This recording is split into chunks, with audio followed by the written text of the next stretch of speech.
오늘의 말씀은 사도행전 23장 1절부터 11절까지 말씀입니다. 오늘 핵심 구절은 1절입니다.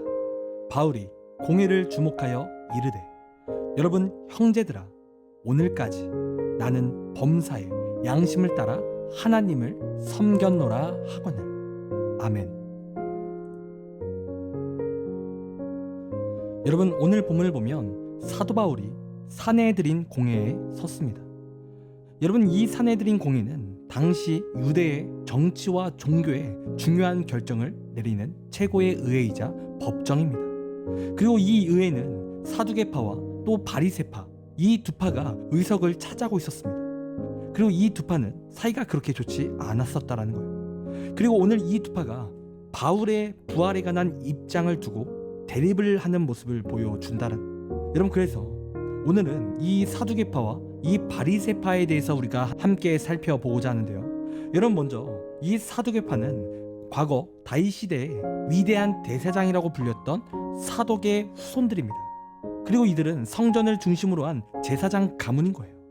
여러분 이들은요 당시 이스라엘을 통치하였던 로마와 결탁하여 세속적 권력을 가졌던 사람들이고 또 성전에서 나오는 이익을 독차지했던 사람들입니다. 그리고 이들은 신학적으로 부활도 천사도 믿지 않는 그런 사람들이었다는 거예요. 그래서 그들은 눈으로 보이는 것만을 인정하고 믿었다는 거예요. 여러분 사실 이 사두개파는요 시작은 좋았습니다. 의로운 제사장 사독의 후예였죠. 여러분 이 사두개파는 나라가 망했어도 성전을 지켰던 자들인 겁니다. 그런데 이들은 점차 세속적으로 변해갔고 또 타락의 길을 걷기 시작했다는 거예요. 그래서 이들이 관리한 성전을 보시고 예수님께서는 강도의 소굴이다 라고 그렇게 책망을 하셨다는 겁니다. 여러분 그리고 두 번째로 바리새파를 이제 살펴볼 텐데요.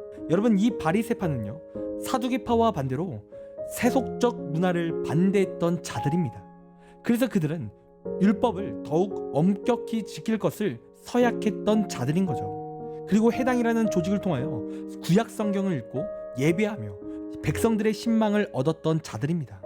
그리고 이들은 사두개인과는 달리 부활도 믿고 천사도 믿으며 내세도 믿었던 자들인 거예요. 그러나 문제는 이들이 부활을 믿고 내세도 믿는다고 그렇게 말은 하지만 실제로는 믿지 않았던 자들이라는 거죠. 그러니까 그들은 지식적으로는 부활을 믿습니다.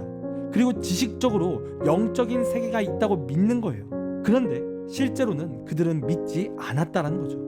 단순히 지식적인 수준으로만 그러한 것을 믿었다라는 거예요. 그래서 그들은 구약 율법을 준수하는 것으로 그들의 목표로 삼았던 자들입니다.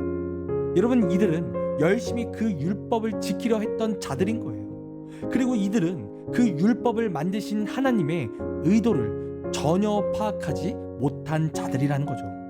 그러니까 하나님께서 이 율법을 통해 자신의 연약함을 깨닫고 반드시 예수 그리스도를 붙잡게 하시는 의도로 그 율법을 주신 것인데 그들은 끝까지 예수님을 붙잡지 않고 자신들의 그러한 신앙적 열심과 그 행위로만 나아가는 것을 강조했다라는 거예요. 자신의 열심으로 구원받을 수 있다 이렇게 믿었다라는 거죠.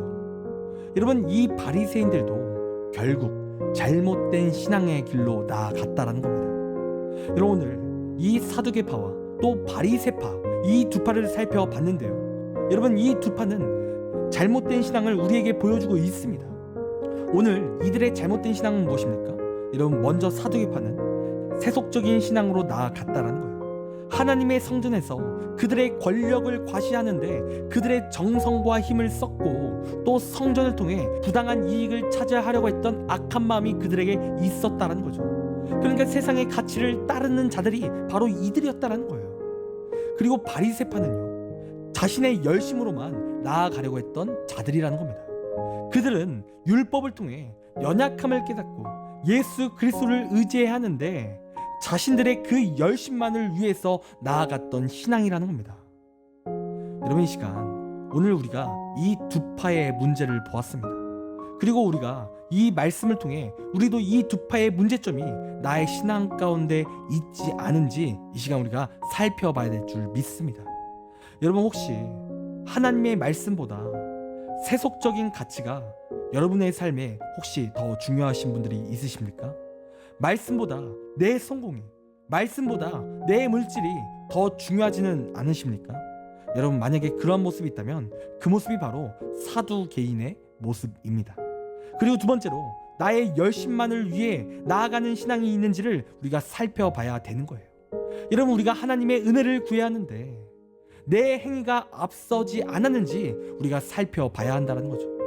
나는 헌금을 이만큼 했어, 나는 공예배를 다 참여해, 나는 봉사해 등등, 나의 열심과 행위만 그렇게 앞서지 않았는지 이 시간 우리가 내 모습을 돌아보길 원해요. 여러분, 만약에 그러한 모습이, 그러한 신앙이 나에게 있었다면 여러분, 그 모습이 바리새인의 모습인 거죠. 여러분, 그러므로 이 시간 오늘 말씀을 통해 우리가 진정으로 나를 돌아보길 원합니다. 그리고 그러한 모습을 내려놓고 오로지 예수 그리스도를 붙잡으며 나아가길 소원해요. 여러분, 진정한 신앙은 오직 예수 그리스도를 붙잡는 데 있습니다. 내가 교회 다닌다고 구원받는 것이 아니고 예수 그리스도를 진정으로 믿고 의지하는 데 있는 겁니다. 그렇기에 이 시간 오늘 우리의 바리새인적인 모습과 또 사두개인의 모습을 여러분 살펴보시고 내려놓고 온전히 예수님을 믿고 의지하며 나아가는 우리가 되기를 간절히 소원합니다. 기도하겠습니다. 하나님, 우리의 신앙 가운데 바리새인의 모습과 사두개인의 모습이 내 안에 있는지 이 시간 살펴보기를 원합니다. 하나님, 내가 세속적인 사람은 아니었는지 주님, 내가 나 자신을 정직하게 바라보게 하여 주시옵소서. 주님, 또한 내가 나의 열심으로만 나아가려 했던 그 모습은 없는지 다시 한번 살펴보기 원합니다. 주님, 이러한 두 모습이 있다면 우리를 용서하여 주시고 우리가 다시 한번 하나님의 은혜를 붙잡고 주 예수 그리스도의 십자가만을 붙잡고 나아갈 수 있는 우리가 될 수 있도록 인도하여 주시옵소서. 그리하여 우리의 삶이 구원받는 삶이 되게 하시고 하나님의 영광과 기쁨이 넘치는 그러한 삶이 될 수 있도록 인도하여 주시옵소서. 감사합니다. 사랑이 많으신 예수님의 이름으로 기도드립니다. 아멘. 시간 우리 함께 1분 동안 말씀을 생각하며 함께 기도하기 원합니다. 기도하겠습니다.